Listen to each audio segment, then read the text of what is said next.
Hi everyone, it's Jessica. Thank you for coming by my channel today. It's time for another Makers with Heart video collaboration. And for the month of January, we are all going to make projects that use some traditional Valentine's Day colors.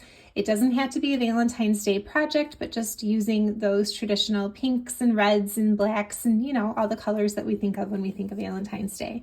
So even though it didn't have to be a Valentine's Day project, I did have these cute photos here of my daughters from a few years ago. Right around Valentine's Day, they had some cute little shirts that were not quite matching, but very similar. And they just posed for these darling photos. And so I thought, well, they're coming up pretty soon on my list of things to scrapbook. I might as well go all out and make it a Valentine's Day project for this Makers with Heart video collaboration.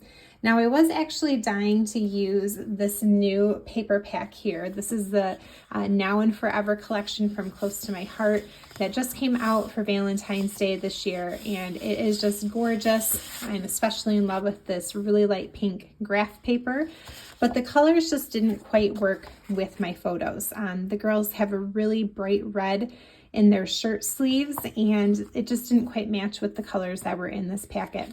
So I decided to do a little bit of stash diving, and I'm going to be using an older Valentine's Day collection called Perfect Match. I still actually have a bunch of the little hearts that go along with it, little confetti hearts. And I have a couple of scrap pieces of paper and quite a few stickers left on the sticker sheet. And it has that bright red candy apple color in it, so I think that's going to be perfect. So these are the papers I'm going to use. And also I'm going to be following a layout design from my old Make It From Your Heart Volume 2 pattern book. I'm going to use one side of a double page layout on this one here that just has those two photos and then a whole bunch of pieces of paper tucked behind it. I was inspired to pull that particular pattern from my Love of Color book from Close to My Heart. I love this thing. It just kind of shows all of the different color combinations, and what I like to do is actually flip through it and look at the artwork, and it tells you where it was from, so I can go back to that particular pattern book, and this is the one that inspired me, so that's where that came from. Let's go ahead and get started. Okay, I've gone ahead and cut down my paper scraps to the sizes that are called for in that pattern. And I really love this particular pattern because I think if you are like me and you have a paper collection that you've used almost all of it with, maybe you have like one or two big sheets left, this is a really great one to kind of use up some of those pieces that are, not really tiny, but also, they're kind of not big enough to use on their own. And so I really liked the layered look to this particular pattern. Now I am going around and using a foam tool and my black ink pad to add a little bit of inking to the edges of all of my papers, just because I wanted to make sure that they had a little bit of definition to them. You can see that I am going to use a frame of some red cardstock. So I'm using that candy apple red color. I did go ahead and gut that out because so much of it is not really going to be showing, and I wanted to preserve as much of it as I could. In fact, when I went to my stash to go get a piece of cardstock out, it was my last piece of 12 by 12 red apple or candy apple. So I was like, I definitely need to save this. I love to do that trick of gutting things out. And I'm just using my Versamat here to help me out and make sure that I put that frame down and have an even margin all the way around. Okay, so now I'm going to go ahead and just start assembling all of the pieces. Now, I did get a new T-square ruler. This is the one that Close to My Heart carries, and I'm really excited about it because it is long enough to go all the way across the Versamat, whereas my old little $5 one from Amazon was a little bit short, and that was sometimes a bit frustrating. So super excited about my new T-square ruler. All right, and then let's take those pieces and just start layering them up. I am going to mat my photos on a piece of mint cardstock that is the color blue that is in that heart pattern paper. And so I'll just kind of put that there and then get these pieces situated. I decided to put that red plaid on top just because it's darker, and I thought that that would help to kind of ground or give a background for the other pieces to sit on since they have a lot of white in them. And then I've got this really fun heart pattern. And then there are 2 of those mint colored hearts in there that you can see in the piece that I've got.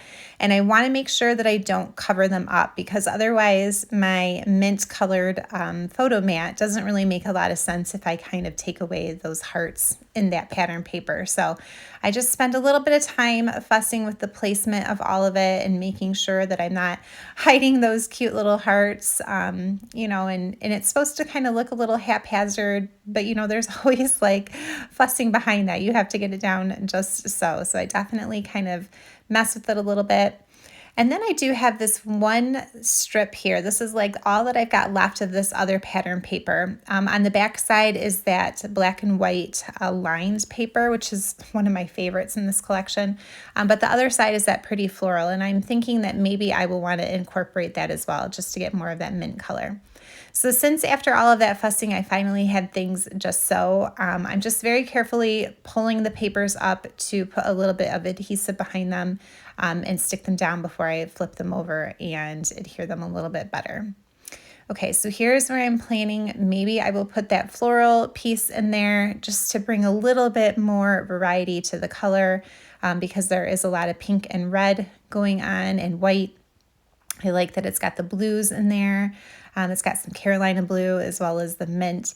And since a lot of it's going to be hidden by those photos, I did decide to cut that strip of paper so that only the pieces that are on either side will show. I don't know why I did that. Like, again, this is an old paper pack. I really should just be trying to use the whole thing up. Why am I trying to save little tiny pieces of paper? I don't know. Please let me know if you do this too. Sometimes there's no rhyme or reason to it. It's just, that's why it's scrapbooking, right? You got to hang on to all of those scraps because you never know when you might use them. And so I'm saving paper in a pack that I am trying to use up. Go figure. All right, and I'm ready now to turn to the embellishing. I'm going to keep this page really simple. In fact, the whole thing came together very, very quickly.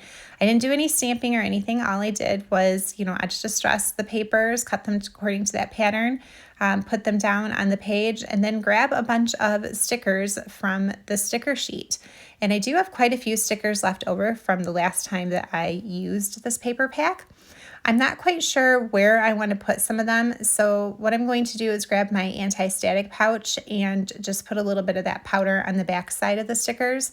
It removes enough of that stickiness so that I can put it on my page without having it get stuck down, and that allows me to kind of fuss with things just a little bit and see exactly where I'm going to want to place them. And then all I need to do is either put adhesive on the back, or quite a few of these I actually pop up on foam tape later. And I like to remove the adhesive stickiness if I'm going to use those foam tape on stickers anyway, just to make sure that, part of it's not popped up and then some of it doesn't get pressed down and stuck to the page. So I'm just going to go through and kind of pull off a couple of these stickers. I've got that one that says Valentine, which I thought was cute considering it's a picture of the girls. Definitely want to use this cute little pink sticker that says cute. It says cute or cutie, I can't remember. I think it says cute. I'm going to layer that over that flower up there. And then I am going to ultimately pull one more, and I think it says XOXO, and I'm going to put it over this heart sticker that I'm going to go up on foam tape right here. And just put those two together. So a really fast layout. Like I said, I think that this particular pattern is a great one for using up some of those scrap pieces of paper and just kind of embellishing quickly with some stickers or maybe some die cuts or something. I don't normally create this fast, and so I was very pleased with how quickly this one came together. Now, these are some little like rubber confetti hearts that are in the same colors as this paper collection.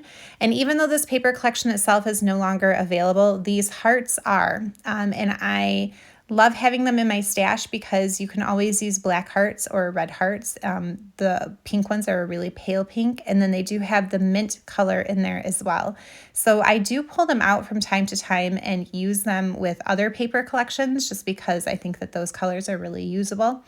And those hearts are still available. So I'll leave anything that I do use that is available linked in the description box down below. But I'm just picking them up with my little wax pencil here to help me move them around because they're so tiny.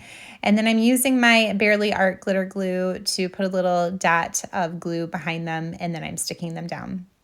All right, the last thing I'm going to do, and I'll actually take it off camera and do it, is I'm going to use my black shimmer brush to add a little bit of sparkle to this page.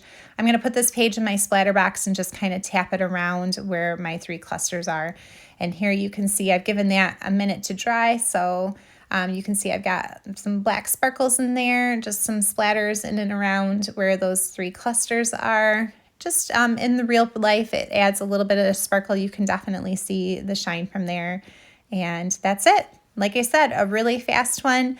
All right, guys, I hope you have enjoyed watching. If you haven't seen the other Makers with Heart videos for the month of January, make sure that you check out the links in the description box down below. Like I said, we are all playing with some traditional Valentine's Day colors, whether we make Valentine's Day projects or not. And I hope that you have been inspired. Now that Christmas is over, we're looking forward to the next holiday. Okay, guys, thank you so much for watching. I appreciate your being here. If you're not already a subscriber, please consider hitting that subscribe button. And thank you for watching. Have a great day. Bye. Happy crafting.